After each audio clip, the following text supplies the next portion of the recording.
ത്രിയേക ദൈവത്തിന് സ്തുതി.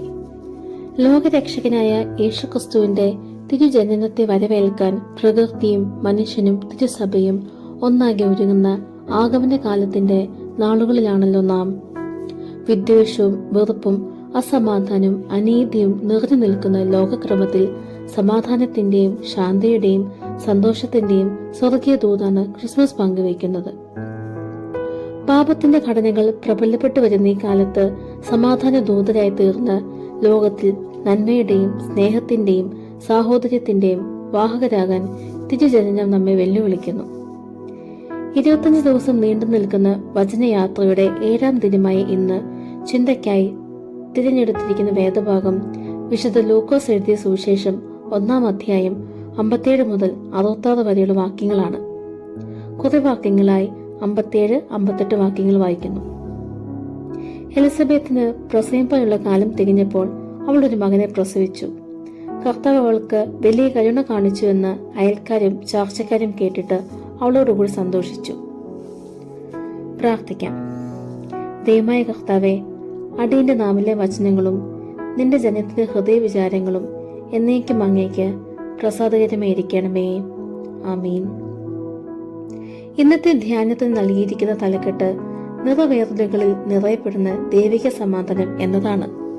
ഇന്നത്തെ വേദഭാഗത്തിലൂടെ ദൈവം തന്നെ രക്ഷാപദ്ധതിയുടെ പൂർത്തീകരണത്തിനായി വാഗ്ദത്തങ്ങളെ നിറവേറ്റുകയും അതിലൂടെ വ്യക്തികൾക്കും സമൂഹത്തിനും ലോകത്തിനുമെല്ലാം പ്രത്യാശയും സമാധാനവും പകർന്നു നൽകുന്നുവെന്ന് കാണാൻ സാധിക്കും.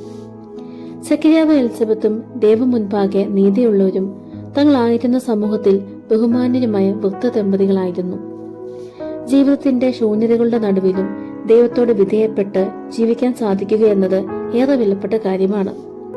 തങ്ങൾ അനുഭവിച്ച നിരാശയുടെയും സങ്കടത്തിന്റെയും നടുവിലും ഒരുപക്ഷെ സമൂഹത്തിൽ നിന്ന് ഏറ്റുവാങ്ങിയ പരിഹാസങ്ങളുടെ നടുവിലും ദൈവത്തിൽ നിന്ന് അന്യപ്പെട്ടു പോയില്ല എന്നത് അവരുടെ വിശ്വാസത്തിന്റെ ആഴത്തെ കുറിക്കുന്നു.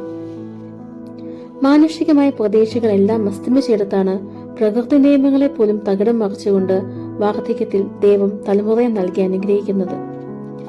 ദൈവത്തിന് ഒരു കാര്യം അസാധ്യമല്ല എന്നും മനുഷ്യന്റെ പ്രതീക്ഷകൾ അസ്തമിക്കുന്നിടത്താണ് ദൈവം തന്റെ പദ്ധതികൾ നിറവേറ്റുന്നത് എന്നും നാം കാണുന്നു. സഖരിയാവിന്റെയും എലിസബത്തിന്റെയും മനസ്സിലെ ആശങ്കകൾക്കും സംഘർഷങ്ങൾക്കും സമാപ്തി വരുത്തിക്കൊണ്ടാണ് യോഹന്നാന്റെ ജനനം സംഭവിക്കുന്നത്. ദൈവം തന്റെ വാഗ്ദത്തങ്ങളിൽ വിശ്വസ്തനാണെന്ന് തിരിച്ചറിഞ്ഞ നിമിഷം ആകുലതകളുടെയും ആശങ്കകളുടെയും അലയടികൾ നിലച്ച് അവർ ദൈവിക സമാധാനം രുചിച്ചറിഞ്ഞു. അതിന്റെ പാരമ്യത്തിലാണ് തങ്ങളുടെ ചാർച്ചയിലുള്ള പേരല്ല, മറിച്ച് ദൈവം കൽപ്പിച്ച പേരാണ് പൈതലിന് നൽകേണ്ടത് എന്ന് സഖരിയാവും എലിസബത്തും പ്രഖ്യാപിക്കുന്നത്. പുതിയ പേര് നൽകുന്നതിലൂടെ ദൈവം വാഗ്ദത്തങ്ങളിൽ വിശ്വസ്തനാണെന്നും വാക്ക് മാറാത്തവനാണെന്നും സമൂഹത്തിന് മുൻപിൽ അടയാളപ്പെടുത്തുകയാണ് സഖരിയാവും കുടുംബവും. തങ്ങളെ തന്നെ ദൈവിക വാഗ്ദത്തത്തിന്റെ അടയാളമായി കാട്ടുന്നതിലൂടെ സമൂഹത്തെ മുഴുവൻ പ്രകാശിപ്പിക്കുകയും ദൈവത്തിങ്കിലേക്ക് നയിക്കുകയും ചെയ്യുന്നു. ദൈവിക വാഗ്ദാനം മറ്റൊരാളെ നിറയപ്പെടുന്നത് കാണുമ്പോൾ സന്തോഷിക്കാൻ സാധിക്കുന്നുവെങ്കിൽ അത് നമ്മുടെ ജീവിതത്തിലും ചില മാറ്റങ്ങൾ വരുത്തും. സമാധാനത്തിന്റെയും സന്തോഷത്തിന്റെയും കൃപയുടെയും ദൈവാനുഭവം നമ്മളിൽ ഉണ്ടാകും. പ്രിയമുള്ളവരെ, ദൈവിക വാഗ്ദത്തങ്ങളുടെ നിറവേറുകൾക്കായി നമുക്ക് കാത്തിരിക്കാം. കാരണം ദൈവത്തിന് ഒരു കാര്യം അസാധ്യമല്ല.